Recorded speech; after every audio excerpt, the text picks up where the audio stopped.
between the middlemen and the drug companies. This was a giant scam.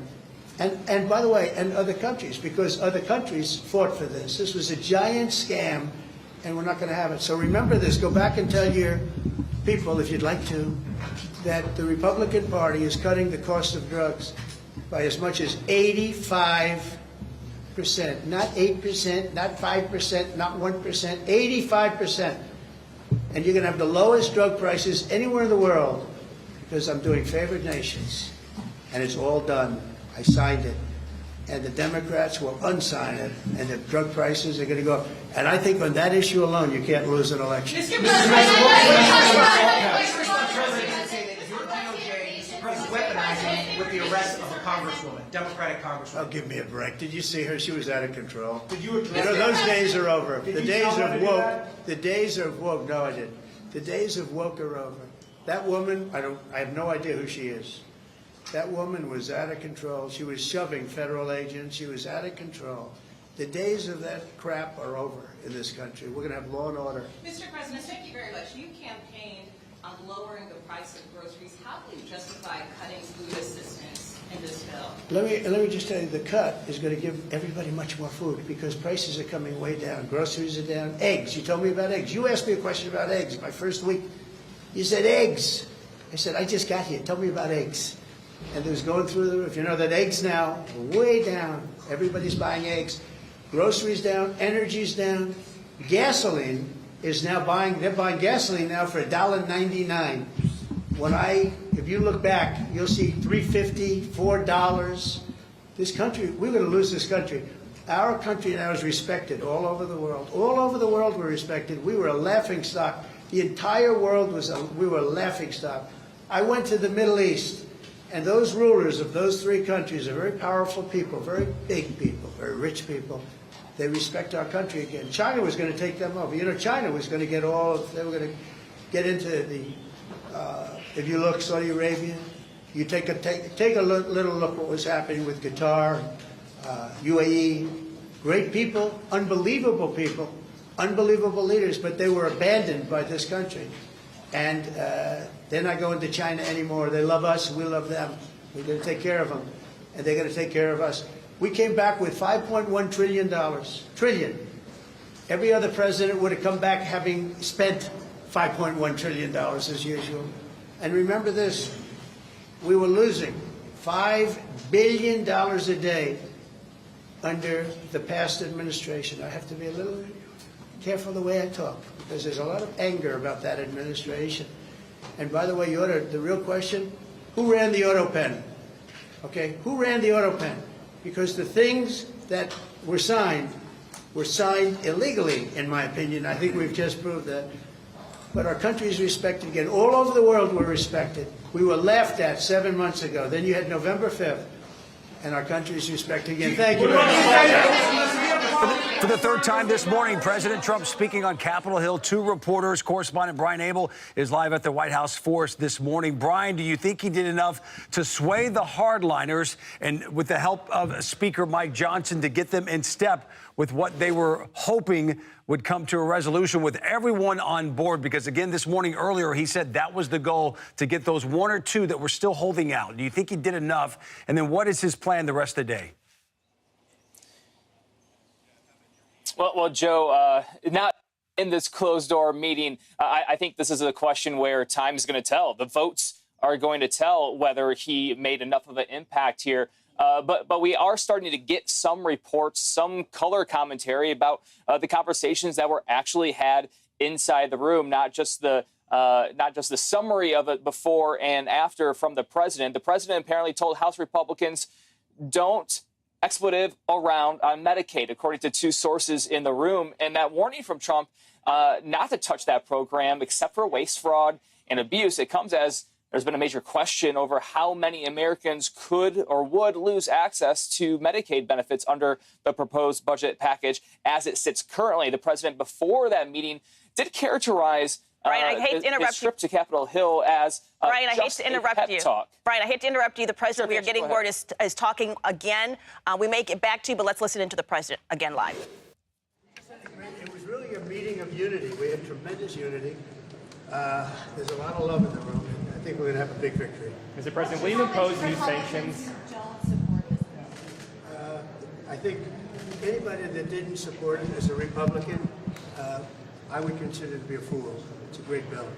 It's a great bill for America, more importantly. Mr. President, will you impose new sanctions on Russia? How involved are you going to be in terms of whipping up the vote? Are you going to be calling them? I think we're in good shape. I don't know, I can't tell you that, but this was a meeting of love. There's great unity in that room, and it's the biggest tax cut in American history. And if it doesn't pass, everybody's going to get a 68% tax increase. I don't know how you beat that. Also, one other thing, you're going to get an 85% reduction in drugs. 85% reduction, not 1/4%, not an increase. The Democrats, you're going to pay 25% more for drugs. With me, because of what I've instituted, favored nations, the people of America, and it's about time, going to get an 85% reduction. They're going to be paying the lowest price in the world. How important is this for your agenda? You've been able to do a lot through executive action. How important is it to have this piece of legislation for your agenda and your legacy? It's very important. It's important for the country. It's not important for me. It's important for the country. This is the greatest bill that will ever, I think it's the most important bill this country just about has ever done in terms of size and scope. That's why we call it the great, big, beautiful deal. I mean, it really is. The bill is, I think it's going to be one of the most important. It's the biggest tax reduction in history, biggest regulation reduction in history. Incredible for Medicaid, for Medicare. The only thing, we're going to leave it exactly as it was, other than for obviously waste, fraud, and abuse. We're strengthening it. We're going to make these things even stronger. The Democrats are going to destroy Medicare, Medicaid, and Social Security. And we're going to keep them, but even make them stronger. How are the talks going? Say it? Impose new sanctions on Russia like the EU is? Well, we're looking at a lot of things, but we'll see. I had a very good talk yesterday with President Putin. We'll see how that comes out. They're talking. They're talking right now. We'll see how. Are you planning to meet? Are you going to meet? Say it? What about Pope Leo? Why the Vatican, sir, for the negotiation? Why you suggested that? No, Pope Leo suggested it, and if he'd like to have the talks at the Vatican, I can't think of a better place. I like it. This is a pretty good place too, come to think of it. This American Pope? But I think I like him. Yeah, I like the Pope, and I like the Pope's brother. You know, one of the Pope's brothers, actually both of them, but one in particular is a major MAGA fan. Did you know that? He lives in Florida. He's got MAGA. He's got Trump. And I look forward to getting him to the White House. I want to shake his hand. I want to give him a big hug. Thank you very much, everybody. Thank you. All right, once again, President Trump speaking with reporters. We think this is the last time. It might be, but busy morning on Capitol Hill for the president, for Speaker Mike Johnson. Again, earlier meeting with GOP leaders regarding the one big, beautiful bill. Some of those hardliners include Texas's Chip Roy, who said Sunday the bill does not yet meet the moment, but applauded changes to Medicaid work requirements and tax subsidies. So a lot to talk about in this bill. But again, that's the big topic of today. And of course, the vote tonight. Later on at 1 a.m., not from the House Budget Committee. They voted on Sunday. But later on, the House Rules Committee will vote later on at 1 a.m., so tomorrow morning. So if you're just joining us, the newest information coming out of that meeting that the president had this morning with GOP members is that he has just said moments ago, quote, "I think we are in good shape." So like you said, Joe, we will find out what that means come that vote at 1 a.m. in the morning. Now to the other story that everyone is going to be talking about today. It is a Dr. Phil exclusive. Edan Alexander, the last living American hostage in Gaza, is now free, as you know, after being released from Hamas captivity just over a week ago. Dr. Phil is joining us now for an exclusive interview with his parents. Dr. Phil, good morning to you. Well, good morning. And I want to just jump right in here. And Yael and Adi, thank you so much for joining me this morning. I see smiles on both of your faces, and you certainly see one on mine. I'm so glad that we're here talking about this great time when you have Edan back in your arms. You can put your hands on him. You can look him in the eye. Tell me how you're feeling at this point. We feel unbelievable. It's really out-of-body experience, you know, to see our son for the first time after so long, 584 days, and he looked okay. He was like the same tall, beautiful kid, even next to the captors. That surprised me really. He looked a little bit serious on the first picture, pale, but he was the same person, absolutely the same. Yeah, Mom, how about you? Oh my God! When I saw the first picture that Hamas released, I thought, oh, this is my boy. Such a beautiful, tall, standing tall, and I was so proud of him. This is the first thing that when I saw him after the big hug, I just told him that we were worried sick and we love him so much. And then Adi came to the room. It was such an emotional moment, and all the journey to get to Israel, me on one airplane with Adam Boller and his wife, Adi in other with the kids. It was like a rescue mission, like to get everyone at the same time, at the same Machane Re'im, and also Steve Witkoff and his people. It was unbelievable. Well, it's been so exciting. This is the last, as everything that we know, that this is the last living American hostage that is being held. And for anyone that doesn't know, Idam was released by Hamas 1 week ago today after being held for 584 days. That's 19 months. And I know this had to be just a living hell for you. He had 2 birthdays while he was in captivity.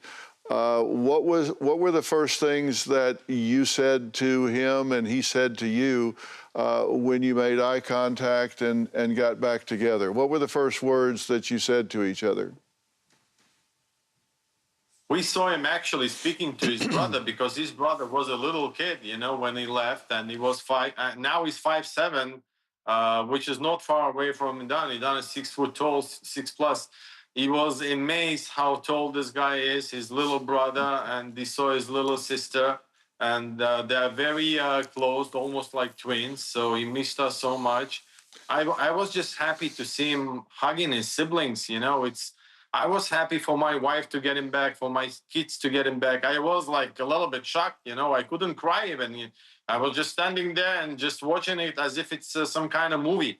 It was unbelievable, Yeah, well, that's one of the shock effects that takes, that you go into. Yeah. Everything is coming so fast, and it is like you're watching a movie oftentimes, and it takes a while to soak in that it's actually happening, because I know you were so wanting information day to day, and none was coming through. When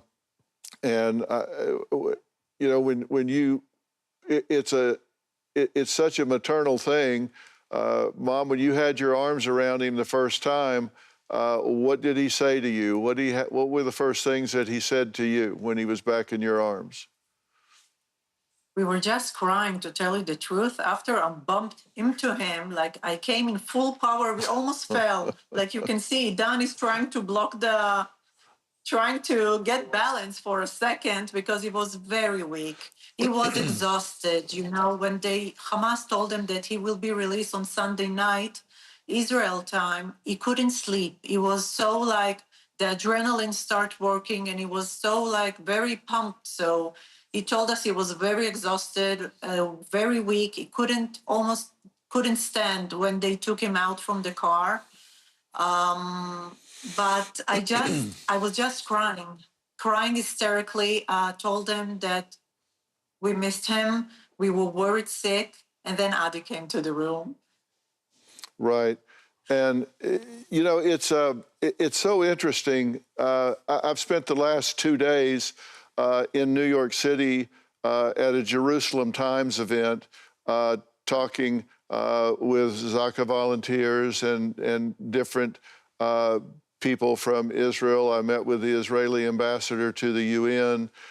We were talking about all of the hostages. I met with some of the hostage families, some who lost their loved ones and some who still have people in captivity. And One of the people I met with was Eli David, whose brother Avutar is there, and so many of them said to me that they got such hope when they saw Idan being released that gave them something to hang on to. It inspired them that, you know, maybe something is going to turn around now.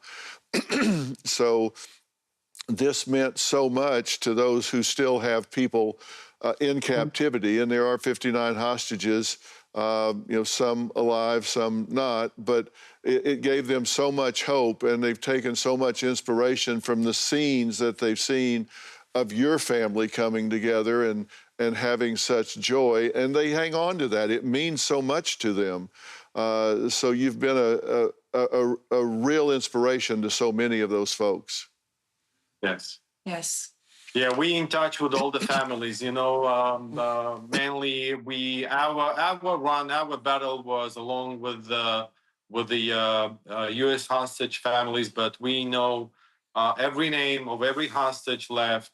We have 58 hostages, 20 believed to be alive, and 38 not longer with us. But you know, the fight is not over. I wish for other families to have the same experience, truly out-of-body experience like we experienced it, and just to pass it the finish line. And hopefully Idan's release will be a trigger for more to come, and more negotiations and the ceasefire and the release. Amen for that. Do you believe that President Trump taking a strong stand here had a big influence on your son's release? Let me just put something really nice for the audience. So Idan, after the President Trump was reelected, actually he saw that video, he saw that picture. So the Hamas showed Idan this picture. That was even before the President Trump was reelected. He saw that picture.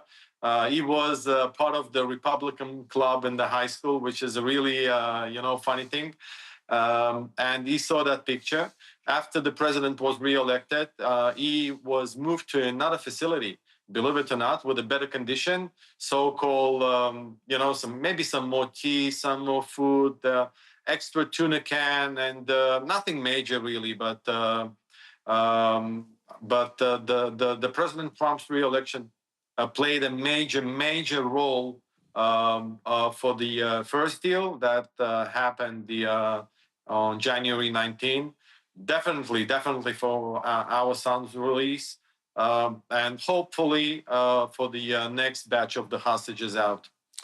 Right. And I understand that there was no trade here. There was no swap for Hamas prisoners, no terrorists that were being held. I know the negotiations were behind closed doors, completely under wraps, but I understand that there was no swap here, that he was moved to different quarters, and they did try to maybe put him into a better circumstance and get him into better condition and shape, and that there was no trade, that he was just released because he was. Do you think that's because he had the dual citizenship and had an American citizenship? Absolutely. I know he got a different treatment for the second phase of his captivity. The second phase, so-called the President Trump's reelection, he had a little bit better treatment. Again, it's not like a Mandarin Oriental field, you know, it's a terrible conditions anyway.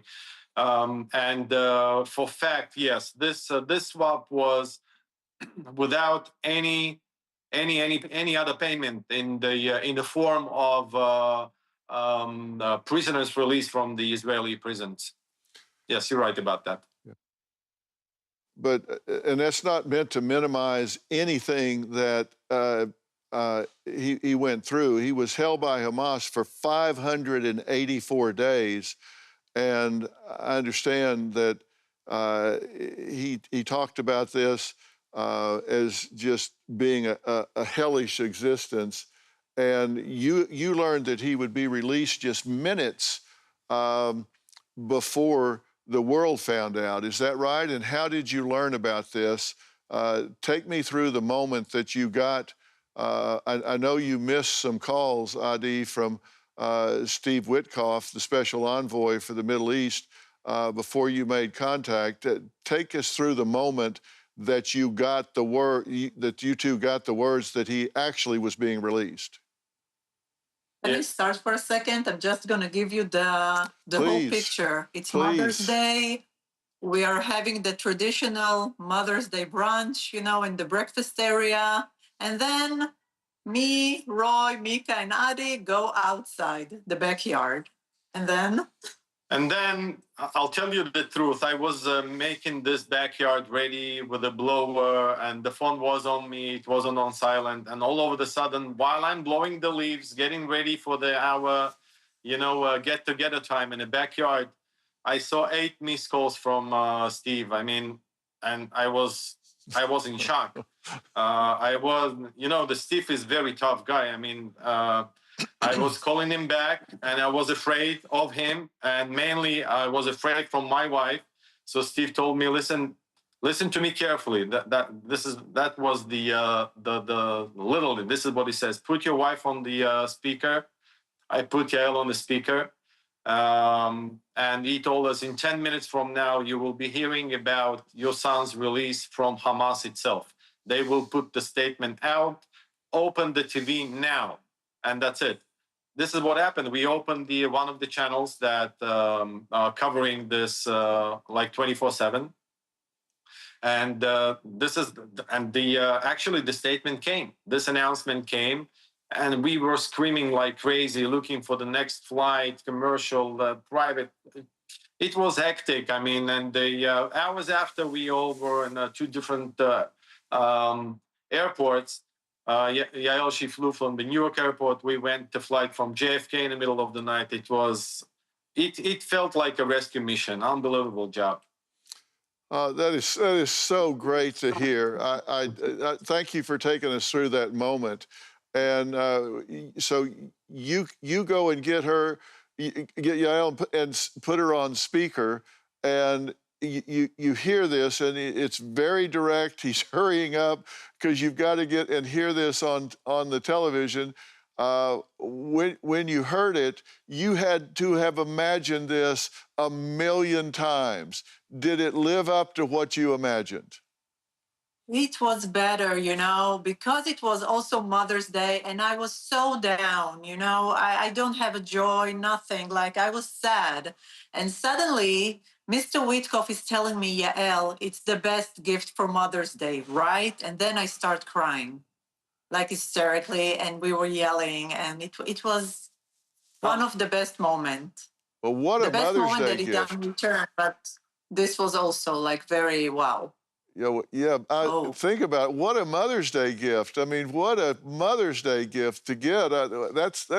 What could be better?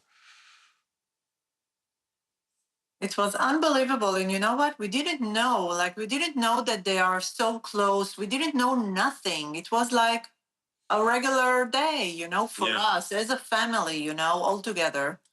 Now, we knew that something is in so-called production, but we heard of it for a past year and a half. If you remember, it was November 2023 release, and we were hopeful that everybody will be out and the ceasefire collapsed. And then it was the first phase, and the first phase collapsed. Nobody moved to the second phase, really. The second phase, as it is dead completely. It's a brand new deal that needs to be negotiated. But we were like, you know, it's ups and downs. We were hopeful. We felt awful and hopeful, but it's finally happened. I never imagined it will be happening this way, but it happened. Yeah, that's so great and so uplifting to hear. And I understand that that Trump told Idan after release, "I can't wait to see you in the White House. You're a bigger celebrity than me right now." coming from Trump, that's quite a statement, don't you think? Yeah, is the Trump, it has a great sense of humor, you know. Only smart people has great sense of humor. It was like a 7+ minutes talk and people were laughing. He gave a lot of credit to Steve, but he took this credit back immediately to him. It was funny, unbelievable conversation. Yeah, we were supposed to fly to Qatar to meet President Trump. He asked for that, but Idan was like really weak. It was very tough day for him, the day of release. I think they traveled around under the ground, above the ground, and motorcycle, and this and that for almost like 5-6 hours. After he missed the night, and he didn't sleep for the whole night. So it was really tough day for him. He couldn't sleep the night after as well because all of this adrenaline. So he was exhausted. It was a really bad idea to travel to Qatar to meet the president, but we will see him like hopefully really, really soon in the Oval, and Idan is really excited about that. Well, I can't wait to meet and speak to Idan myself. I've talked to so many of the hostages that have returned and the families, and they're such courageous people. And I'm interested in what he told you about his experiences there, because I've talked to so many, and I think Americans need to understand this. I've been appalled at what I've seen on some of the American campuses, what I've heard around the world with people actually advocating for Hamas and ignoring what has gone on and the brutality. And I think it's important that they understand. I understand that he told you guys that he was relieved when he was taken to the tunnels because he was afraid that they would just execute him out of revenge because he was IDF. What did he tell you about that? Yeah, the first day was like a really traumatic day for him, that he had never, he never had a chance to share that with somebody, which is really bad. Maybe he shared that with some of the other fellow hostages, but that was the first thing that he told me about this attack on this tiny IDF outpost. You can't call it really a base. I was there for so many times. It was outpost. He was there by himself after some of the soldiers were dispatched into the border. Nobody thought that it will be literally 5,000 people invasion. So he was there by himself. He was attacked. He fought back. He had to regroup, and it was like almost a 10-minute battle that he conducted. At the end of the battle, he told Dad, I told myself, that's it. You can take me. I mean, meaning kill me. And he raised his hands, and he was exhausted. And during this battle, they suffered some, the other side, they suffered some casualties. So he was really afraid for that something bad will happen to him because of that fact. And this is what he told us. When he got into the tunnels, he realized that he actually kidnapped and not being killed. That fact, it calmed him down. He decompressed a little bit. He was the first hostage taken into the Gaza Strip. And hours after, he saw all other hostages from this kibbutz next to the border near Oz. I think almost 50 of them. Right. And that's the first time he realized actually that it's something much, much bigger than kidnapping one IDF soldier. Yes, I've been to that kibbutz, and what took place there was just horrific. The people murdered there, the loss of life there, and I understand. I think he may have even commented on this to you guys, but I've heard from different people that it was really helpful for them to see an IDF soldier in the tunnel because he was still in his uniform. So it gave them relief to see someone there that had an air of authority. So it was comforting to them to see someone there like Idan who was still in uniform. So they felt like, we've got some strength here. We've got someone here that represents something to us. Did he comment on that to you? Yeah, I remember he was a great help for some people that came they kidnapped them literally from beds with PJs. So he comforted them and tell them they can relax and just sit down and just to breathe and everything will be okay. And they're all civilians and they will be released soon. He also tried to speak with the Hamas, with the Thai workers that work in the kibbutzes in English and to tell them, listen, they are not Israeli. You need to let them go. Like everyone approach Idan because no matter what, Idan's got this smile on his face and he was wearing a uniform. So people thought he can help. And it was beautiful stories from people that got released on November 2023 deal, and to hear it from them about my boy, because we didn't knew nothing. We didn't have sign of life then. We didn't saw nothing of him. So it was a blessing for us. Yeah. Now, while he was there, I understand that he experienced, bug bites and beatings and long periods with a bag over his head, isolation. At one point, a tunnel collapsed and injured his shoulder. He was locked in a cage, hands and feet shackled. How did he describe that to you as his parents, and what was his strategy for coping with that? He talks a lot, but we don't push for more information. If we want to say something, he will say something. And we just went on a night drive yesterday, and in a city a little bit outside the city, putting some music, and he talks a lot.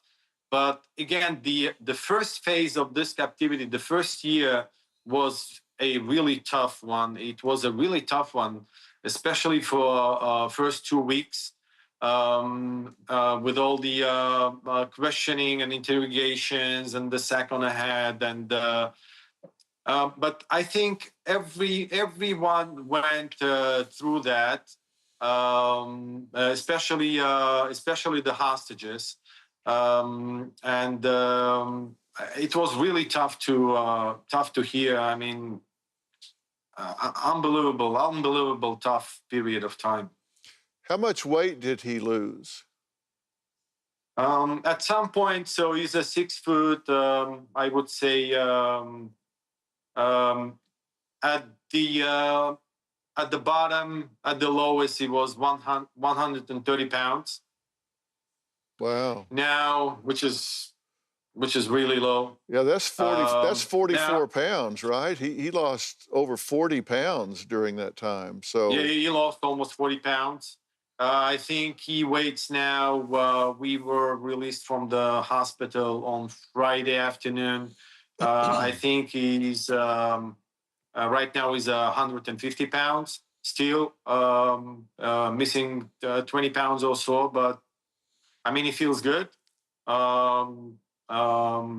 He needs to conduct some physical therapy, maybe some gym, but it's all in the process. I mean, I think he's on the right path. Yes. Did he say how many times he had been moved while he was there?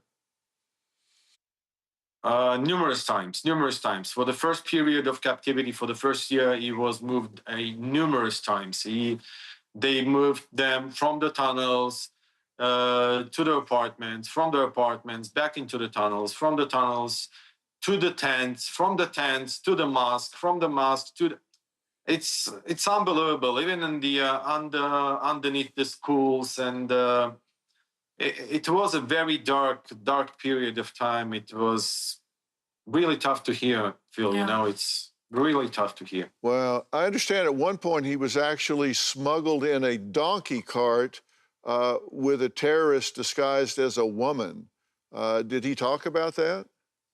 Yeah, he talked about it, but you know the funny thing about the donkey thing, they left the one particular town in a very in some residential area in the middle of the market street, and all of a sudden you see the cart with a donkey in front of it, and actually he had to lead the donkey. He wasn't camouflaged or face cover, nothing. He was himself with a hat, his guard dressed as a woman, singing in back, and he found himself leading the donkey with a cart in the middle of the busiest market street in the Gaza Strip to another location just to in order to get down to some other tunnel. It was unbelievable. It was surreal. He couldn't understand what he does, but this is what they did. Yeah, I'm curious. And he had to obey. Yeah, of course. And I'm curious, did he have a sense that there was a difference between Hamas and Palestinians, or were they all of one accord? Yeah, there is a clear definition between the Hamas. Even within Hamas, they have military brigades, they have guard brigades, they have firefighters, they have teachers, they have town workers, the garbage disposal. It's a huge organization, so there is a very clear differences within the Hamas so-called government, and he knew exactly who he's dealing with. It's so difficult to imagine what he went through during this time. Was there a low point for him, and how did he describe that? I think his low point was when he was sitting in a really, really narrow tunnel, very dark, very moldy, no air, and they had like something to eat, but it was from a can and it was expired. And even when they tried to eat it because they were so hungry, they couldn't. It was so bad, and they all had like a stomach issues because of the bad food. And then he was thinking like that was the lowest of the low. But thank God he still stayed hopeful and optimistic, and he was hearing the shooting upstairs, like maybe the IDF soldier or something, and that maybe also give him some hope that maybe something could change. But it said to us, he was sitting in the dark and waiting. And that was the low for him, to sit in the dark to wait. Yeah. Did he ever get information while he was there? Did he ever get a chance to see a TV screen or a newspaper, any kind of information to let him know that you, as his parents, were campaigning for his release, or that there was this battle raging to rescue the hostages? Yeah, he had some very, very limited access to the media at the first stage of his captivity, which is the first year. At the second year, he had some more access to mainly to the Arabic channels. You know, he saw us on TV. He saw. He asked why I lost all my hair. So I mean, it was it was funny thing, but he saw us. He saw us fighting. He saw all the major developments that happened with President Trump being reelected. With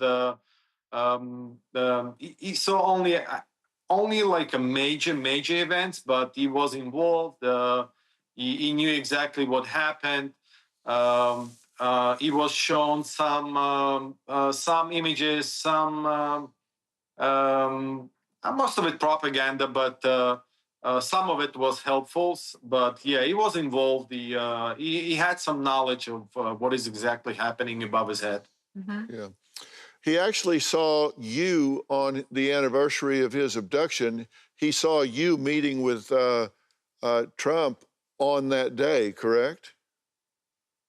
Yeah, yeah. Somebody showing that image. I mean, it was unbelievable.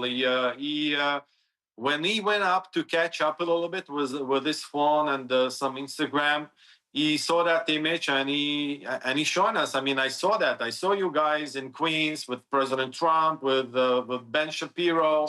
He asked to speak with Ben. He's a huge fan of Ben. It was unbelievable to hear. So rewarding, you know, that when you run around like crazy, knocking on every door, and your son is seeing you actually, and you're getting this sense from him that he was involved, he saw us, and he appreciates our job, our work. It's very rewarding. Yeah, and it's great to know, even after the fact, that there was this connection where you were seeing some footage of him, some proof of life, as little as it was, but you were seeing proof of life of him, and he was seeing that you were out there working and campaigning for him. That had to be so uplifting to him. I'm curious what he said to you about that. What he told us, first of all, for us, when the first movie, the first video of him was released, he told us that he tried to make this as best as he could for us to see, okay? When he talked directly to us, it was 2 parts, one in Hebrew and this in English, and then in Hebrew again. So he tried to do his best to speak to us, that he prays that the nightmare will be over, and he thinks about his brother Roy and Mika and grandma and grandpa. So he did like a special effort only for us, and he told us that. And but we went in the dark. We never thought in a million years that the hostages will be exposed to some kind of media, radio, and the satellite TV or stuff like that. We never thought in a million years. We just went on a autopilot, you know, every day, putting the T-shirt and just business as normal, looking for hostages. You know, we never thought in a million years that we will be seen by him in those tunnels. Yeah. Tell me this, and I know there's so much joy with him being home, and you celebrate that, but as his parents, how has this changed him? Because you can't go through what he's been through and it not change who you are. And I know this will go on a to-do list, and he will fight to get back to who he is, but how has this changed him mentally, emotionally, you know, psychologically? How has this altered him? You know what, Dr. Phil? I think it's too soon to know, like, what's going on in Idan's mind. Like, he looks okay. He's taking the vitamins. He's going to start the treatment on Thursday in the hospital. Like, we are helping him to get there, to be okay, you know, but we are not pushing him. Also, we are not pressuring him to go back home. We told him, we are here with you in Tel Aviv. Take your time. It's okay. He's seeing friends every day, coming friends to meet him, to speak with him. He's on the phone like half the night with the friends from Jersey. Like, he's surrounded with a lot of love and a lot of support. And, you know, we are just hoping for him to get better soon. Yeah, you know, he's been surrounded by the all other kids that went through this scout movement to get drafted to the IDF, kids from Long Island, kids from Manhattan, kids from Jersey, some kids from Connecticut. So he's kind of catching up with them. Actually, as we speak, they're on the rooftop of our building. They're catching up, and this is what he want to do. He want to do like a regular 20, 21 years old stuff. You know, he doesn't want to go deep into the future and what's next. He had some plans after the army to go into the university, maybe here, maybe in the States. But I don't think it's like really soon to determine what will be the. I think it's really soon to determine what will be the next week. Certainly not the next year. Yeah, it's for people that don't know. He graduated high school in Tenafly, New Jersey. So this is a Jersey kid, and he has so many friends there. And he was active in sports and swimming, and it's.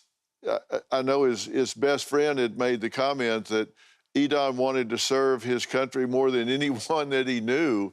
And he said there was nothing he was prouder than being in the IDF and serving. It was just something that he felt very strongly about, which is something I know you have to be really proud about, even though it took a really dark turn.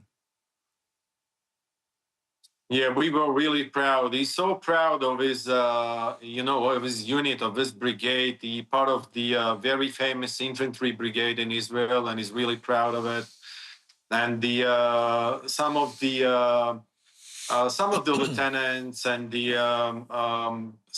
some of the officers from this brigade, top rank officers. These are the only ones that actually.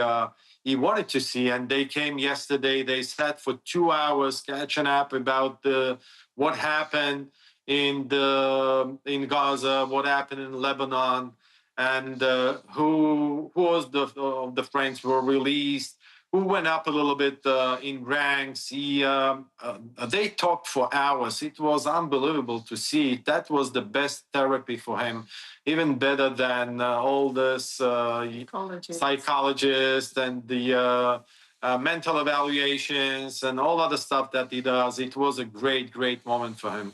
Yeah, he's apparently a character. His best friend said he always carried a speaker, played music, made everybody laugh.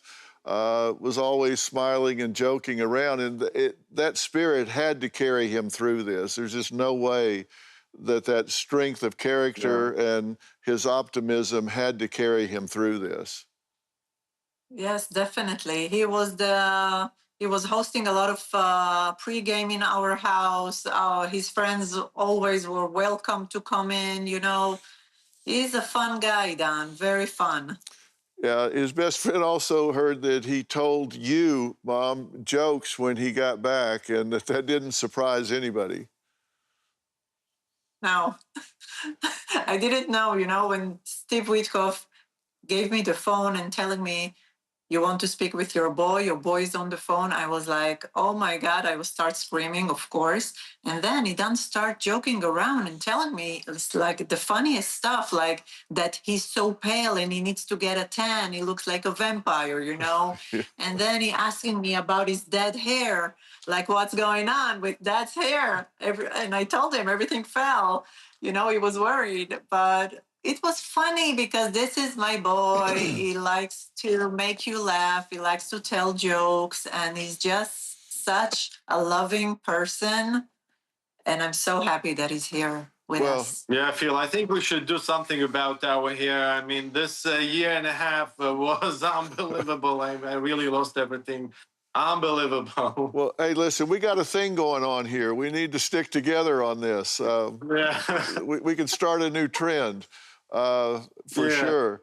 Listen, you guys have made it very clear that as thrilled as you are and as celebratory as this is, that this isn't just about your family, that now a new set of negotiations will begin, and you are as committed to bringing all of the remaining hostages home today as you were when your son was one of them. And I want you guys to talk about that, because this isn't like, okay, we got our son back, so that's done. You're just as committed for these other families as you were before you had your boy back. Right. I'm just going to share that 2 days after Eidan returned from the hospital in the morning, while I'm drinking my cappuccino, I'm calling moms and dads of hostages that Eidan saw during his captivity. And I just want to tell them like stories, some details, whatever Idan shared with me in this little time that we had, just to give them some strength and hope. And it's really important to us because, okay, now Idan is home, he's safe, he's with us, but still there is 58 families that still don't have their loved ones with them. So we are not gonna stop. We are still doing whatever we can, putting articles, like, putting whatever we can do to help them to get them back. And Phil, we had a access on the highest level of the administration and the NSC team and the intelligence. So we will use our voices, and we will be advocating for the release of everybody. The job is not done, and we will keep this fight. Well, listen, I know that you will, and anything that you guys have learned and will learn from Idan, if you share that with us, we'll make sure that it gets out there. And I'll be with President Trump tomorrow if our schedules hold. And I know that he is so committed to getting these hostages back and keeping Israel safe. And as I say, I was with the Israeli ambassador yesterday, the ambassador to the UN, and Danny Danon, and I can tell you he is so committed to the elimination of Hamas, but the number one priority is getting these hostages back, alive or dead, getting these hostages back for these families. And he's just laser focused on that. And we want to help, and I know the legacy media is not real big on talking about this, and they want to talk about Palestinians. And look, nobody wants there to be loss of life on either side of this conflict. I understand that. But we've got to get these hostages back. And I want you to know that our platform here at Merit TV is your platform. And whatever we can do to get that word out, keep a bright light on this so nobody forgets about the humanity of this and those hostages. Just know we're here for you to get that word out any way we can, anytime we can. All you have to do is pick up the phone and call us, and we'll get the word out and make sure nobody forgets what's going on with these hostages. Wow. Thank you, Phil. Unbelievable. You were like a great champion of the hostages since the beginning. We knew that, and we knew that the president's commitment is like his heart is in the right place. It never was a politics for him. He took this matter really, really seriously. Even before he took the office, we know that Steve was relentless, and he's obsessed about bringing all the hostages back. He the traveling around like crazy, always on the airplane. So we know the commitment is there, and the intentions are there. We have to get everybody back around the bargaining table, and finally pass it over the finish line. Enough, it's enough. Well, I agree. And listen, please give my best to your son. I look forward to sitting down and talking with him. He sounds like someone that you want to know no matter what. But as a mental health professional, I so admire his spirit.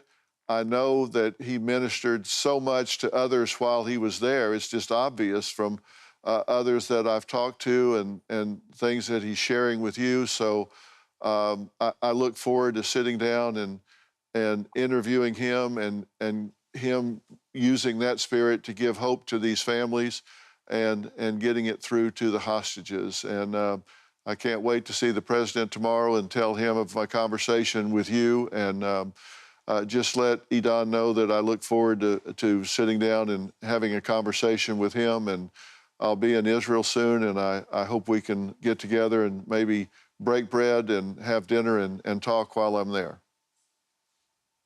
Thank you so much. Sounds Thank you so amazing. much, Dr. Thank Phil. you for having us. All right. Well, thank you guys, and we'll talk again soon. So God bless you and your family. God bless. God bless. Thank you. Thank you so much. Well, Joe Fanchen, what a courageous family, what a brave son that endured here, and it sounds like he was a real anchor for so many others while he was there, don't you think? Absolutely, Yes. Dr. Phil. I mean, just the conversation, it was eye-opening, it was riveting, it was emotional. You don't often get to hear that many details. And if I may, Dr. Phil, one of the things that I was most surprised about was that while he was in captivity for those 584 days, he was able to see his parents. He was able to see his parents fighting for him. He was able to see the president holding up that paper with his picture on it.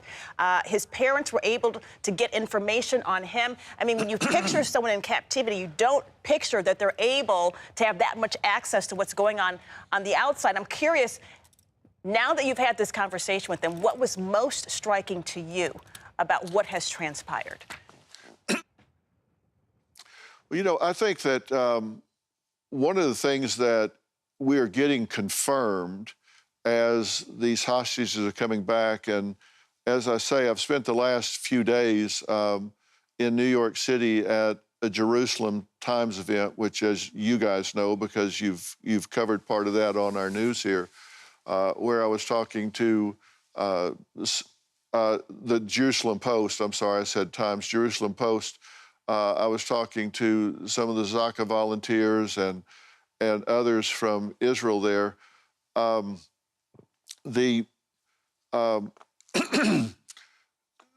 The information we're getting back from the hostages is confirming what we have known, suspected, and continue to confirm, that Hamas doesn't care about Palestinian life.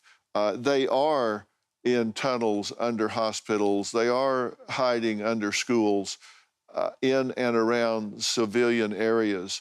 And so they're moving these hostages. I talked to some that had been moved 30, 40 times. They're keeping them on the move to make, it's like guerrilla warfare, you know, where you can't locate them and pin down an area where you can go in and effect a rescue. They're keeping him on the move, moving him through a market area with a donkey cart and disguises. And they're moving through the populace who has to see what's going on. But there doesn't seem to be a single organization in Gaza that is standing up to Hamas. Now, is this because they just ideologically are more aligned than people think? Is it out of fear and retribution that Hamas is going to lash out against their families, kill them, punish them in some way? You can see that it's pretty chaotic over there. And one of the things that I have found in talking to military across time is when we think of these organizations like Hamas or Al-Qaeda, ISIS, when you get down into the ranks, these are not particularly well-trained individuals. They're often young people, and ideologically they're aligned, but militarily they're not particularly well synchronized. And so the fact that he was able to see a television or a newspaper here, think of him walking through a marketplace. Is there a TV playing over here in one of these shops? Is there a newspaper that's sitting out that he can see? I think that's how he was able to get and gather information, being moved around so much. They kept him under a hood part of the time, but other times I think it wasn't well coordinated. And I do think very clearly, once President Trump was making a run for the White House, once President Trump was elected, I think they started treating him differently and thought, okay, you know what, we're going to have to produce him at some point, so we better start getting him in a different shape, because if we turn him over, like a walking skeleton, and he has obvious signs of torture and horrid malnourishment and all, there's going to be hell to pay. I think the fact that President Trump came in, they said, we better clean our act up as to the American here, and they referred to him as the American. I think they started dealing differently and started trying to nourish him and get him in a presentable way. Not to trivialize what went on for all the time he was there, but I think they did start trying to present him, get him ready to present in a different way.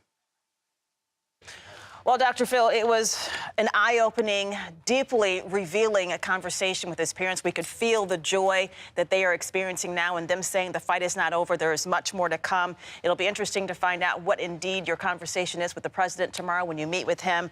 What a brave and strong young man. God bless him. God bless his family. And thank you, Dr. Phil, for getting so much more information from his What parents. a Mother's Day. What a Mother's Day gift. Yep. for It her. is. Great gift. Beautiful blessing. Christmas, Mother's Day, everything Yeah. combined. Good to see you, Dr. Phil. Thank you so much. Thank you. Well, it is at the top of the hour, breaking right now on Dr. Phil's Merit TV.